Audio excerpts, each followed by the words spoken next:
I'm gonna die for the people because I live for the people. I live for the people because I love my people. Oh man, I love that part. I am a revolutionary. My recruitment by the FBI was very efficient, very simple, really. I'd stolen a car and went joyriding over the state limit, and they had a potential case against me, and I was looking for an opportunity to work it off. You're looking at 18 months for the stolen car, 5 years for impersonating a federal officer.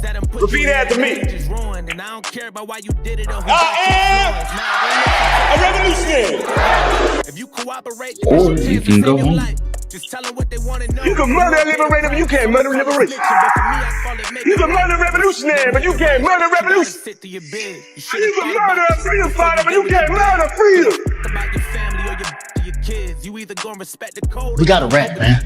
Does anybody else know about me? No one knows your identity. Are you sure?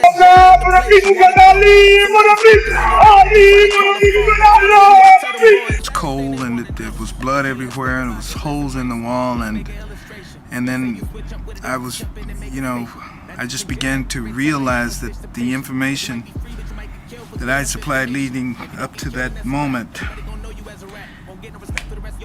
had facilitated that raid. How long you hoping that'll last for they catch you slipping and give you something that you know you have? All right, y'all. So let's get into today's review. I'm gonna be starting things off with Judas and the Black Messiah. Very good movie, by the way. Shout out to HBO Max. That's what I watched it on. I get it free because it already comes with my ATT plan, so I didn't pay anything for it at all. Are people gonna be going to the movies anymore? I don't know. I think this is probably gonna be a thing with the movies are stream, of course, for a limited time. And it's pretty cool. I never was a big movie theater person anyway. So yeah, I think it's a good service. But anyway, Judas and the Black Messiah. Where should I start here? Of course, this is going to be a spoiler review. I'm gonna try to keep the spoilers down as much as I can if you have not seen it, but I will say it is a good watch. I learned a new figure in history. I was not even aware of Fred Hampton, to be honest. I'm really not too much up to speed on the Black Panther Party anyway. When you learn about it in school, you really don't hear about it that much. You hear about Martin Luther King, Muhammad Ali, Malcolm X, some of the other noticeable figures during the civil rights period, Rosa Parks. The list goes on, but you don't really hear about the Black Panther Party. At least I don't remember hearing of it. Maybe vaguely. All right, so I'm not gonna go to it and far as the plot into detail and recap the whole movie. I just want to kind of spotlight some characters as far as the cast is concerned. So I'll start off with Fred Hampton, played by Daniel Kaluuya, and he played this role to a T. I went back and looked for the real Fred Hampton and like some of his, his speech and his mannerisms, and I think he had it down pat. So one issue that I see has come up as far as him playing this role is, of course, he's a British actor, and I'm always amazed by how British actors are able to just spew out an American accent. Most notably, the two guys from Walking Dead, the guy who plays Rick Grimes with the Southern accent, and Lenny James, the black guy who plays I know his real name, but I don't know his name on The Walking Dead. The black guy on The Walking Dead, man, in season 1. Y'all know who I'm talking about for Walking Dead's fans. Both of them British actors, but they just totally switch it up. I'm just always kind of amazed by it. And personally, I'm not bothered that it's not I guess you could say, a foundational Black American playing these roles, but I can see the argument that more of these roles need to be played by our native Black Americans. But to be fair, this is not so much about Fred Hampton. I guess he is a main character and a prominent figure in this movie, but the movie is called Judas and the Black Messiah. So this movie is really more so about William O'Neal, who is the informant for the FBI, and his perspective going throughout the movie. So that's more, what the movie is about. And I actually like that the route they went with that, instead of going, the normal route that they would usually go and focus on maybe like Fred Hampton or something like that. So, but I'll get to Lakeith Stansfield. That's a bad dude, man. That's all I gotta say. But yeah, going back to Daniel's character, Fred Hampton, and the whole, casting non-black actors. Well, not he's black, but non-American actors. But yeah, I don't have a problem with it, but I can see the argument for it. But yeah, that's pretty much it on that topic. As far as, black Americans playing black American roles. But yeah, give me y'all thoughts on that. Do y'all think that more black people domestically should play these type of roles instead of getting somebody way over yonder? You know what I'm saying? But yeah, he played the character to a T, and I think at the end of the day, all that matters is, can you play the character? Things I liked about his character, those speeches, man. I feel like I was a Black Panther. I'm gonna die by the people because I live by the people. I live for the people because I love my people. I'm gonna learn that whole speech. And also his, I guess you could say, his diplomacy, him being able to gather different groups from the white groups, the white Southern group in there. Well, my question was, okay, this was in Chicago. What's up with the white guys and the Confederate flags in Chicago? I don't know if that was accurate, or was that just for like, movie, but yeah. So there's that, and then the Latinos, and you had the other rival gangs within the movie. I think Crowns or something like that was one of the highlighted, gangs or whatever, or opposition to the Black Panthers. But yeah, I thought it was cool how we got those groups together, and he just had a way with words and things of that nature. So yeah, that's the things I really saw that were highlighted with Fred Hampton, and how Daniel played him.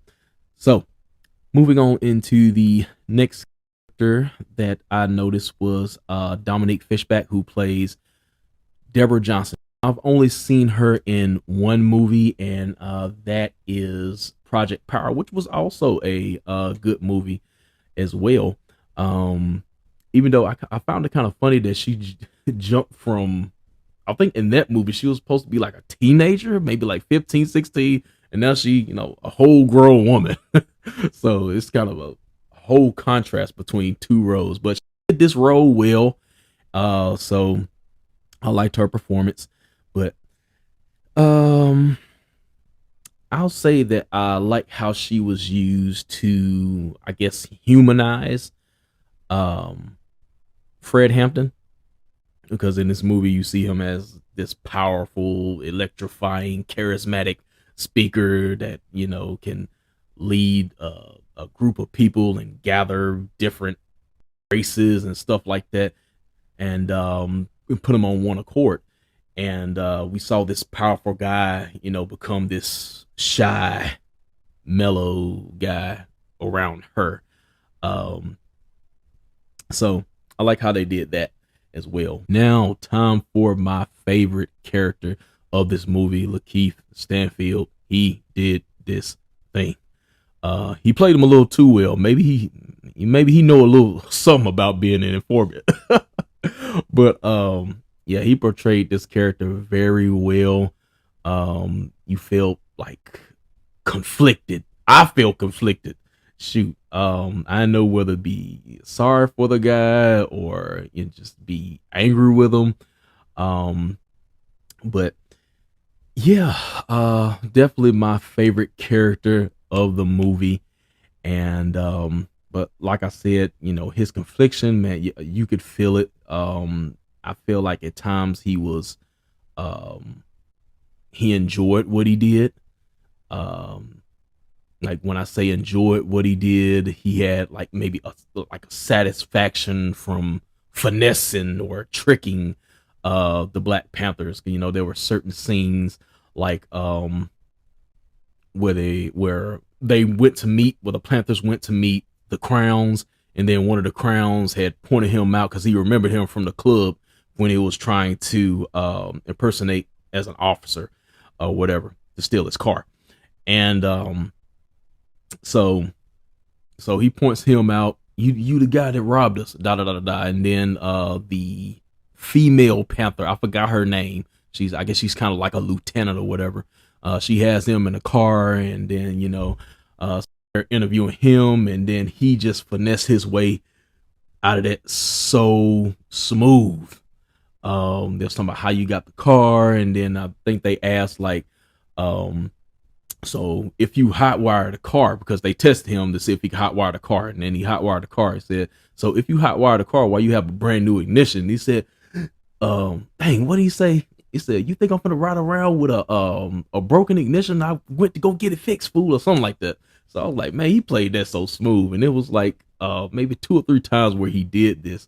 And you can kind of see his facial expression where you get that little smirk, like, aha, I got over on them. So it was moments like that. So like I said, he enjoyed it. And then there were other times where, he looked remorseful, like where he, towards the end, and where he spiked Fred Hampton's drink, and he was just looking so sad. He was like, you want a refill, brother? But also I felt that he was very invested in the Black Panther Party, even though he had an ulterior motive, but just going deeper and deeper, undercover. I think he felt like a Black Panther. And you can see that in the scene where Fred Hampton gives that prolific speech, I am a revolutionary, on that part. And he has his fist up in the air, and he's just repeating after him, and like he's into it. And even Roy Mitchell, the his guy that he informs to, he was in the crowd, and he could see that he was into it.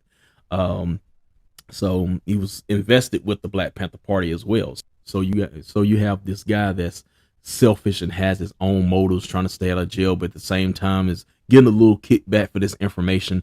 Then you got the guy that's fearing for his life because at any time he can get found out. And then the Black Panthers, because it was more informants, and if you got found out you was an informant, it's over with. It's going to end very badly. So he had that fear, and then at the same time he seemed invested into what the Black Panther Party stood for as he went down deeper in that rabbit hole. The one thing I wanted to touch on before I end this review was the actual review for William O'Neal, and that's what I played at the beginning of the podcast. That's the real William O'Neal, who actually committed suicide. I think they said 2 days after that aired on PBS. So that's crazy. So he felt some type of confliction going on. But if you look at the interview, I just Googled William O'Neal interview, and I found this is like an uncut version on Vimeo where where it's non-edited, and they're starting and stopping and repeating some of the interview questions. So I thought that was kind of interesting as far as how interviews go to make them appear better on TV. So but yeah, it's an uncut version. I think it's like about an hour long. So it takes a while to get through it, but it's an interesting look. So it should be like the first link. It's on Vimeo if y'all want to check it out. But yeah, there are some differences between if I'm going by what he said on the interview, there are some differences between the movie and the actual character of him. Um, so in the movie, I guess towards the end, it shows he's like real remorseful. Definitely towards the end where he's giving Fred Hampton the spike drink. But according to the interview, that never happened. So we never really actually know. He says it didn't happen. He says he didn't, drug Fred Hampton or whatever. So that part never happened. That's just speculation and a rumor as far as I know. And he also said he felt bad, but at the same time, he didn't feel like he didn't take responsibility for it. He didn't pull the trigger, as he said in the interview, but he did feel bad for it. So I guess there was some remorse, but it's not as he didn't seem, unless he was hiding it, it didn't seem like he was as conflicted as it shows in the movie. In the movie, you could feel it. And here is like, I did what I did, you know what I'm saying? But he kind of came off as selfish at the same time. He said he had to do what he had to do. And then like towards the end of the interview, he was like, I forget the actual words, but he was like, man, y'all wasn't with me shooting in the gym, basically. Y'all wasn't out here getting down, getting in the streets. So it's easy to talk from afar, being that you weren't in the situation. So I guess I could kind of agree with him from that perspective. Because I wasn't in the 60s or the 70s in that era. I don't know what I would have did. I don't know what I would have did if I was in that situation. Would you squeal if you were O'Neal? After watching the movie, I think he went through more trouble he would if he would have just went to jail. I forgot how long he said that the charges were for. I think he would have served like 5 years. Am I wrong? I don't know. I would have to go back and look at the movie. But I think I would have just took that charge, because all the stuff he went through, then having to pretty much be responsible for killing Fred Hampton, or at least indirectly, if it is true that he drugged him. So yeah. I think I would have just took the charge, but at the same time, that's a real hard situation to be in. And not only was he conflicted, Roy Mitchell seemed conflicted in the movie as well, because it seemed like at times he was very reluctant. So it was kind of like, I got to do what I got to do. And then his bosses were pretty much kind of low key threatening him. J. Edgar Hoover, director of the FBI. He kind of low key threatened him during the movie when he asked him, what's going to happen when your daughter brings a color home or something. He asked him something like that. So they were kind of similar in that fashion. And as far as the interview is concerned, it seemed like he made it seem like they kind of grew into a somewhat of a friendship, at least for a short while. So, and I think he even said he looked up to him as a role model or something like that. William O'Neal did. He said what Roy Mitchell was to him. One more thing I have here was the lead up to Fred Hampton's death. I think they could have touched on it a little bit more, maybe a little bit more in detail. We saw him, this strong, charismatic character in the movie, and sometimes shy, but I don't know if we necessarily seen him like scared. You know what I'm saying? I know towards the end movie everybody was talking about, how they need to get him out the country and stuff like that. So they showed that, but in the O'Neal interview, he said that after the the police shootouts and he went to jail, he said he was a little more cautious. Hampton was. He would have multiple bodyguards. Also, what else do I have here? He was reluctant to take speaking engagements after all this stuff had passed. So we didn't see that stuff in the movie necessarily. So I would have liked to see that, but you know, you can only do so much with that. But then again, the movie wasn't about Hampton, it was about O'Neal. So I guess I can understand from that point, but I would like to see that if possible. But yeah, I told y'all William O'Neal's my favorite character. That's why I spent so much time on him. But I guess I'll end things out by going into my best moments of this movie. Just the whole speech part after he got out of jail. Fred Hampton, I'm free. You can murder a freedom. You can murder a freedom fighter, but you can't murder a freedom. You can murder a revolutionary, but you can't murder a revolution. You can murder a liberator, but you can't murder a liberation. Something like that. I think I got them backwards. I'm gonna die for the people because I live for the people. I live for the people because I love my people. Oh man, I love that part. I am a revolutionary. And there was the shootout scene as well. I thought that was a pretty good scene. And of course, Lakeith Stansfield, he's like, I'm gonna go up to the top of the roof. Like I said, he got out of these situations so smooth. It was crazy. Let's see what else. Also, I think I talked about this earlier, but when the car scene where he had to explain himself and show that he wasn't an informant or whatever when he was being questioned by the Lady Panther car. So I like that scene as well.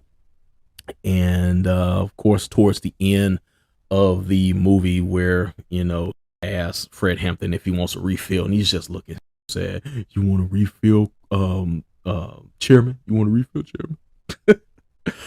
So yeah, those were my favorite moments of the movie. And yeah, that's pretty much gonna wrap it up for my review for Judas and the Black Messiah. So I'm gonna move on into Coming to America. Hey yo, it's the catch up. You should catch up. We gon' catch up. It's the catch up. You should catch up.